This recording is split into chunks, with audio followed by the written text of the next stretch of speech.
Olá, meu nome é Raíssa Rodrigues de Albuquerque e a minha orientadora é a Karine Royer. E o tema do nosso projeto de iniciação científica é o envolvimento do receptor PPR-gama e a expressão de TGF-beta na cultura de macrófagos.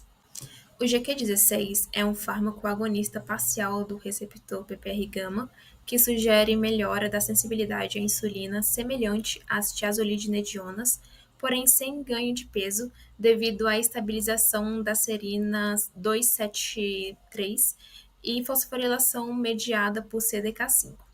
Neste estudo, comparamos a ação do GQ16 e de uma tiazolidinediona, a rosiglitazona, em um ambiente inflamatório com LPS, a partir da expressão de TGF-beta, e expressamos o desenvolvimento do receptor PPR-gama a partir do seu antagonista, o T007.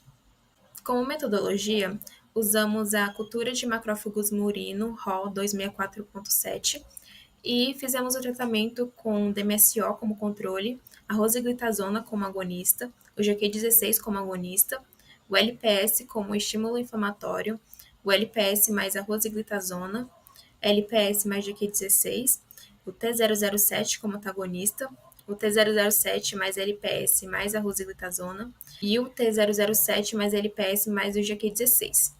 Após isso, fizemos a dosagem de proteínas pelo método Bradford e revelamos as membranas a partir de um Western blot com os anticorpos anti-TGF-beta e anti-GAPDH como controle interno. Como resultados, temos aqui uma membrana do TGF-beta que foi revelada a partir do Western blot e temos aqui a fração ativa, o GAPDH e a porção total, que é a primeira fração com a fração ativa. Então, aqui dá para exemplificar na imagem que o LPS teve estímulo e que o LPS mais a Rose, em comparação ao LPS mais o GQ16, teve uma diferença, em que o LPS mais o GQ16 diminuiu mais na fração ativa o TGF-beta.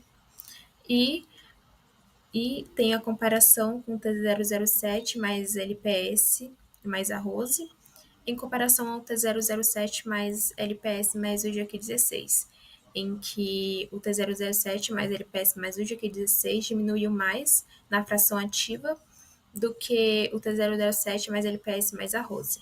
E aqui nestes gráficos temos a representação do DMSO, LPS, Rose, GQ16 e o T007, a expressão do TGF-beta com HPDH, e percebemos que na fração total teve uma significância entre o LPS em relação ao DMSO, então teve bastante expressão no TGF-beta nesta porção do LPS, enquanto a Rose e o T007 também teve significância em relação ao LPS, ou seja, a Rose e o T007 estão significantemente menores do que o LPS.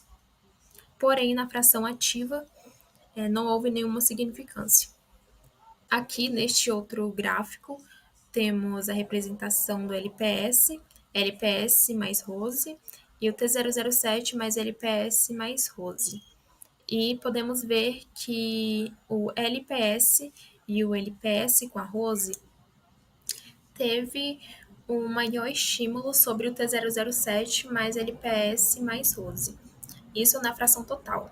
E na fração ativa, o T007 mais LPS mais Rose teve uma significância a partir do LPS.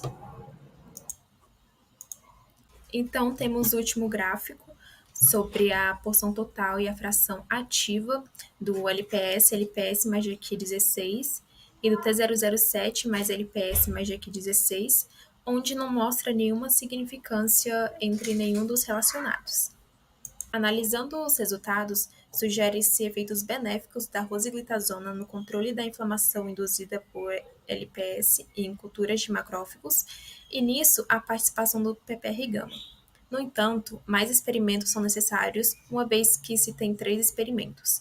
Quanto ao GQ16, parece não alterar a expressão proteica de TGF-beta, tanto a proteína total quanto a fração ativa. Então, outras proteínas inflamatórias precisam ser analisadas. Logo, o estudo encoraja novas pesquisas para diferentes proteínas e vias inflamatórias como indicadores. Obrigada.